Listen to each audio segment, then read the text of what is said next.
Hello students and welcome back to your favourite channel math solutions with Rose ma'am. आज की class में हम कर रहे हैं कक्षा 10वीं की विषय गणित की कार्यपत्रक नंबर 64, जिसका आज का हमारा जो टॉपिक है वो है ऊंचाई एवं दूरी पर आधारित प्रश्न 30 डिग्री 45 डिग्री एंड 60 डिग्री। तो चलिए बच्चों, वर्कशीट को शुरू करने से पहले आप सभी से रिक्वेस्ट है कि आप सभी चैनल को सब्सक्राइब ज़रूर कर दीजिए। Thank you students. And video को आपको एंड तक देखना है, पूरा देखना है, तभी आपको वीडियो समझ आएगी और आप जो है अपना काम कंप्लीट कर पाएंगे। दो उदाहरण दे रखे हैं। पहला उदाहरण है, एक 80 मीटर चौड़ी सड़क के दोनों किनारों पर आमने सामने समान ऊंचाई वाले दो खंभे स्थित है। ये दोनों खंभे हैं बच्चों, ये सड़क है। दोनों खंभों के बीच सड़क पर स्थित एक बिंदु से दोनों खंभों के उन्नयन कोण 60 डिग्री और 30 डिग्री है। ये 60 डिग्री का, ये 30 डिग्री का। खंभों की ऊंचाई तथा उस बिंदु से खंभों की दूरी ज्ञात कीजिए। तो हल इसमें क्या दे रखा है बच्चों, BO यानी ये आपने x ले लिया, ठीक है, और ये जो है दोनों हाइट सेम है तो ये हमने h ले लिया। इसके बाद अगर ये पूरा टोटल जो है वो 80 मीटर्स है तो ये 80 माइनस x हो गया, क्योंकि ये वाला x दे रखा है तो ये 80 माइनस x हो गया बच्चों। तो ये हमने यहाँ पर लिख दिया, ठीक है, 80 माइनस x। उसके बाद ये वाला अगर छोटा वाला त्रिभुज लेंगे तो इसमें tan थीटा होगा लंब बटे आधार यानी AB बटे BO। तो h की वैल्यू क्या निकल जाएगी यहाँ से, √3x निकल जाएगी, ठीक है। इसके बाद क्योंकि जो tan 60 होता है वो क्या होता है, √3 होता है। ऐसे ही अगर ये वाला त्रिभुज हम लेंगे CDO तो इसमें क्या होगा, आपको tan 30 दिया हुआ है क्योंकि ये भी लंब बटे आधार होगा। तो लंब बटे आधार tan 30 क्या होता है, 1/√3 होता है। इसमें वैल्यू डालेंगे, लेकिन h की वैल्यू इसमें आप डाल सकते हैं √3x। जब आपने √3x डाली तो x की वैल्यू यहाँ से आपके पास निकल गई 20 मीटर्स। यानी अगर ये 20 है और ये 80 माइनस x था तो ये 80 माइनस 20 हो गया, तो कितना हो गया, ये 60 डिग्री हो गया, 60 मीटर्स हो गया। तो ये आ गया यहाँ पर 60 मीटर्स, ठीक है। 80 माइनस 20 60 आ गया, और x की वैल्यू अगर हम 20 रख देंगे h में यानी यहाँ पे, तो ये हो जाएगा आपका 20/√3 मीटर्स। यानी खंभों की ऊंचाई कितनी आ गई, 20√3, OB हो गया 20 और OD हो गया आपका 60 मीटर्स। इसके बाद बच्चों उदाहरण नंबर 2 दिया हुआ है। उदाहरण नंबर 2 है आपका, तूफान के कारण एक पेड़ टूट जाता है, ठीक है, और पेड़ का टूटा हुआ हिस्सा झुक जाता है। ये फिगर देखिएगा, पेड़ का शीर्ष जमीन को छूता है और इससे 30 डिग्री का कोण बनाता है। पेड़ के पाद से उस बिंदु तक, पाद मीन्स यानी पैर, पेड़ के पाद से उस बिंदु तक की दूरी जहां शीर्ष जमीन को छूता है 8 मीटर है। पेड़ की ऊंचाई ज्ञात कीजिए। देखिए ये आपका जो ज्योमेट्रिकल फिगर जो है वो ये बनेगी और ये आपकी रफ फिगर बन जाएगी। इसमें उसने क्या बोला है आगे हम पढ़ेंगे। मान लीजिए पेड़ का टूटा हुआ हिस्सा AC है, ये हो गया। दिया गया है कि पेड़ B और बिंदु C के पाद के बीच की दूरी 8 मीटर है, यानी ये 8 हो गई। BC बराबर 8 सेंटीमीटर हो गया। यानी साथ ही पेड़ का टूटा हुआ हिस्सा जमीन के साथ 30 डिग्री का कोण बनाता है। एंगल C हो गया 30 डिग्री। वृक्ष की ऊंचाई कैसे निकलेगी बच्चों, टूटे भाग की ऊंचाई प्लस शेष वृक्ष की ऊंचाई निकलेगी, यानी AB प्लस AC निकल जाएगी। तो आप ये देखिए cos 30 निकल जाएगा यहाँ पर, क्योंकि हम यहाँ पर क्या निकाल रहे हैं, AC की वैल्यू अगर हमें इन दोनों की वैल्यू हमें निकालनी है तो cos 30 हो गया BC अपॉन में AC हो गया, ठीक है। तो BC बटे में AC, BC ये रहा आपका आधार और बटे कर्ण, आधार बटे कर्ण हो गया आपका, ठीक है। cos थीटा आ गया। उसके बाद आप देखिए √3/2 होता है cos 30, तो यहाँ से AC की वैल्यू निकल गई आपकी 16 अपॉन में √3 निकल गई, ठीक है। इसके बाद आपको tan 30 निकालना है। तो tan 30 क्या होता है बच्चों, आधार जो लंब बटे आधार होता है, यानी ये लंब हो गया, ये आधार हो गया। तो इसको BC कर दीजिए, AC की जगह BC कर दीजिए, और यहाँ से AB की वैल्यू निकल गई है। अब पेड़ की कुल ऊंचाई यानी आपको AB प्लस AC निकालनी है। AB प्लस AC आपके पास है ये रहा, और AB आपने निकाल लिया, दोनों को जोड़ दीजिए तो ये आ गया आंसर। तो इसको डिवाइड करेंगे, कितना रैशनलाइज करेंगे या परिमेयकरण करेंगे तो कितना हो जाएगा, 8/√3 मीटर्स, ठीक है। इसके बाद स्वयं प्रयास कीजिए में बच्चों आपको 4 क्वेश्चन दे रखे हैं।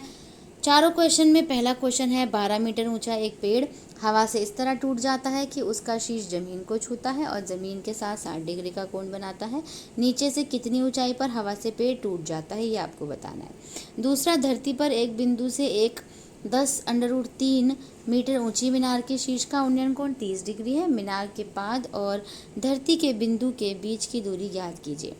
तीसरा है, एक मीनार ज़मीन पर लंबवत खड़ी है। मीनार के पाद से 20 मीटर दूर ज़मीन पर एक बिंदु से मीनार के शीर्ष का उन्नयन कोण 60 डिग्री है। मीनार की ऊंचाई ज्ञात कीजिए। चौथा है, एक पतंग ज़मीन के स्तर से 75 मीटर की ऊंचाई पर उड़ रही है। पतंग की डोर क्षैतिज रूप से 60 डिग्री के कोण पर झुकी है। डोर की लंबाई निकटतम मीटर में ज्ञात कीजिए। तो चलिए बच्चों, हम क्वेश्चन नंबर 1 स्टार्ट करेंगे, इसका सॉल्यूशन शुरू करेंगे। आप वीडियो को एंड तक देखिएगा, तभी आपको वीडियो समझ। तो चलिए बच्चों, क्वेश्चन नंबर 1 हम स्टार्ट करेंगे। क्वेश्चन नंबर 1 जो है उसकी फिगर आपकी इस तरीके की बनेगी। ये जो है हाइट इसमें आपको 12 दे रखी है, लेकिन आपको पूरी हाइट निकालनी है ट्री की। तो अगर ये ट्री है और ये इस तरीके से अगर ये गिर गया है हवा आने की वजह से, तो ये इसको हम h ले लेंगे और इसको हम 12 माइनस h ले लेंगे। और ये कितने डिग्री का कोण बना रहा है बच्चों? 60 डिग्री का एंगल बना रहा है। ठीक है, तो इस तरीके की फिगर होगी आपकी। इसकी फिगर बनाने के बाद हम इसको सॉल्यूशन करेंगे। इसका सॉल्यूशन में बच्चों आपको साइन 60 लगेगा, क्योंकि h अपॉन में, यानी h जो है ये है आपका परपेंडिकुलर यानी लंब, और परपेंडिकुलर अपॉन में ये हाइपोटेन्यूस है आपका, यानी कर्ण है। तो जब p बटा h होता है तो साइन 60 लगता है। साइन 60 की वैल्यू क्या होती है बच्चों? √3 अपॉन में 2 होती है। तो इसको क्रॉस मल्टीप्लाई कर दीजिए। क्रॉस मल्टीप्लाई जब आप इसका करेंगे तो ये आपका जो ये अगर √3 की जो वैल्यू है बच्चों वो आपकी 1.73 होती है। ठीक है, तो आप 1.73 भी इस तरीके से आप कर सकते हैं। तो अगर आप इधर आप एग्जैक्टली अगर आप इसका जो है वो वैल्यू निकालेंगे, तो मैं यहाँ पर एक बार सॉल्व करती हूँ। देखिए ये 2h हो जाएगा। 2h इज इक्वल्स टू ये √3 और 12 माइनस h आएगा यहाँ पे। ठीक है, और जो h की वैल्यू होगी बच्चों वो आ जाएगी आपकी √3 12 माइनस h अपॉन में 2 आ जाएगी। ठीक है, और फिर आप √3 की वैल्यू यहाँ पर रखेंगे 1.73। ठीक है, और उसके बाद आप देखिए इस तरीके से अगर आप इसको मल्टीप्लाई करते हैं एक बारी और एक बारी मल्टीप्लाई करेंगे, एक बारी प्लस करेंगे, प्लस करके ये आ जाएगा, मल्टीप्लाई करके ये आ जाएगा, और h की वैल्यू जो है वो आपकी डिवाइड करेंगे तो आपकी 5.56 आ जाएगी। और आप इस वाली इक्वेशन में भी h निकाल सकते हैं यहाँ से, क्योंकि ये जो नंबर है √3 जो है इसकी जगह आप 1.73 कर देंगे। ठीक है, तो ये आपका इस तरीके से क्वेश्चन नंबर 1 आपका डन हो गया। अब हम क्वेश्चन नंबर 2 करेंगे। क्वेश्चन नंबर 2 की बच्चों फिगर जो है वो आपकी इस तरीके की बनेगी। ठीक है, कि एक ये जो है ये टावर है जो 10√3 दिया हुआ है, ये आपको निकालना है, और 30 डिग्री का एंगल दिया हुआ है। तो ट्राइंगल ABC हमने ले लिया, और अगर हम BC अपॉन में AB करेंगे तो वो आपका cot 30 हो जाएगा, क्योंकि लंब बटे आधार tan थीटा होता है, लेकिन आधार बटे लंब क्या होता है? cot थीटा, यानी P अपॉन में B जो है वो tan थीटा होता है, बट B अपॉन में P जो है वो cot थीटा होता है। तो cot 30 की वैल्यू हो गई √3 x अपॉन में ये ऑलरेडी दिया हुआ है, इसको इससे क्रॉस मल्टीप्लाई कर दीजिए। देख लीजिए क्रॉस मल्टीप्लाई करा आपने इसको इससे, तो ये √3 को √3 से करेंगे 3 आ जाएगा, और 10 को 3 से करेंगे तो कितना हो जाएगा? 30 मीटर्स हो जाएगा। और BC की वैल्यू कितनी आ गई बच्चों? आपकी 30 मीटर्स आ गई। ठीक है, इसके बाद हम क्वेश्चन नंबर 2 भी हो गया। अब हम क्वेश्चन नंबर 3 कर रहे हैं। तो क्वेश्चन नंबर 3 की स्लाइड ये है बच्चों, आपकी इस तरीके की फिगर बनेगी, जिसमें आपको जो ये दिया हुआ है ये 20 मीटर्स दिया हुआ है, ये आपको हाइट निकालनी है पोल की। ठीक है, और 60 डिग्री का एंगल आपको दिया हुआ है। ठीक है, क्वेश्चन नंबर 3 का आंसर है ये। आप क्वेश्चन वर्कशीट में से उतार सकते हैं। और राइट जो ट्राइंगल है, राइट ट्राइंगल को जो हिंदी मीडियम वाले बच्चे हैं वो यहाँ पे लिख देंगे समकोण त्रिभुज। ठीक है, OAB। तो AB अपॉन में OA क्या हो जाएगा? आपका tan 60 हो जाएगा। और tan 60 क्या होता है बच्चों? √3 होता है। AB आपको दे रखा है h, और ये दे रखा है आपको 20, इसको क्रॉस मल्टीप्लाई कर दीजिए। 20 इंटू √3 हो जाएगा। √3 की वैल्यू क्या होती है? 1.732 होती है। मल्टीप्लाई कर दीजिए तो आपका आंसर आ जाएगा, यानी जो आपकी हाइट ऑफ द टावर है वो आपकी हाइट ऑफ द टावर या पोल जो है वो 36.64 आ जाएगी। ये 36.64 कर दीजिएगा। और हाइट की जगह यहाँ पर टावर की ऊंचाई लिखेंगे हिंदी मीडियम वाले बच्चे। टावर की ऊंचाई यहाँ पर आप लिख सकते हैं इसको, जो आपकी क्या आ गई? 36.64 आ गई। ठीक है, तो अब ये हो गया। अब इसके बाद क्वेश्चन नंबर 4 कर रहे हैं हम, जो लास्ट क्वेश्चन है आपकी वर्कशीट का। इसमें आपको जो हाइट ऑफ द पोल दे रखा है, यानी पोल की ऊंचाई दे रखा है। आप हिंदी मीडियम वाले बच्चे इधर पोल की ऊंचाई लिख दीजिएगा, इधर पोल की ऊंचाई, ठीक है। ये आपकी 75 मीटर्स दे रखी है। ट्राइंगल आपने ABD ले लिया और साइन 60 हो जाएगा ये आपका AB अपॉन में AD। मैं इसकी फिगर आपको पहले दिखाती हूँ। देखिए इस तरीके की फिगर बनेगी बच्चों।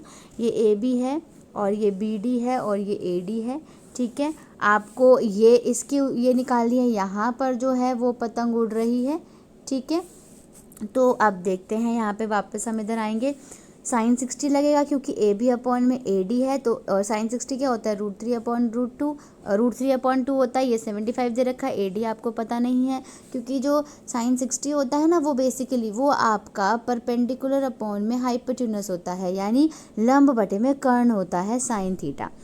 तो यहाँ से अब इसको क्रॉस मल्टीप्लाई करेंगे, ये आ जाएगा और √3 की वैल्यू रख दीजिए 1.73 और इसको डिवाइड कर लीजिए, तो आपका आंसर जो आ जाएगा वो आ जाएगा 86.6 मीटर्स, ठीक है। तो ये क्वेश्चन आपके चारों क्वेश्चन हमने यहाँ पे कंप्लीट कर लिए बच्चों। और अगर आपको कोई डाउट है आप मुझसे कमेंट सेक्शन में कमेंट करके पूछ सकते हैं। Thank you so much students for watching this full video. Please video को लाइक कर दीजिए, शेयर कर दीजिए एंड चैनल को सब्सक्राइब कर दीजिए। Thank you students. फिर मिलेंगे बच्चों नई वीडियो में नई वर्कशीट के साथ।